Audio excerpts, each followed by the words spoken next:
Gravitational wave observatories are among the most precise instruments ever built. LIGO, the Laser Interferometer Gravitational Wave Observatory, can measure distortions in space-time smaller than 1/1000th the diameter of a single proton.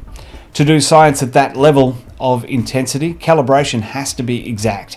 Now researchers, including an Australian team, have demonstrated a way to verify that calibration using the signals themselves.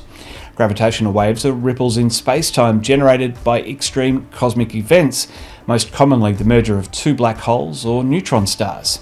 As the objects spiral inward and collide, the event sends waves outward at the speed of light.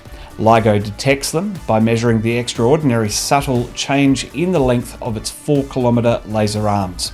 Calibration is the challenge of translating that physical measurement into a usable signal. Usually it's handled by auxiliary lasers and engineering sensors, but during two recent detections, the LIGO Hanford instrument had an elevated calibration error. Those events were GW 240925, detected in September 2024, and GW 250207 from February 2025. 240925 came from the merger of two black holes, roughly 9 and 7 solar masses, more than 1 billion light-years away. The key insight, the shape of a binary black hole merger signal, is precisely predicted by general relativity. The team compared each observed signal against its theoretical waveform, and any deviation between the two reveals the calibration offset.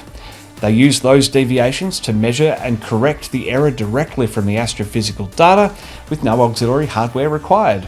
They've named the technique astrophysical calibration, and this is its first demonstration.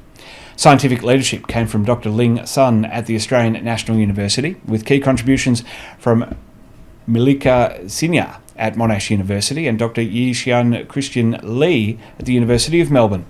Better calibration means more accurately localised gravitational wave sources and sharper science across the board.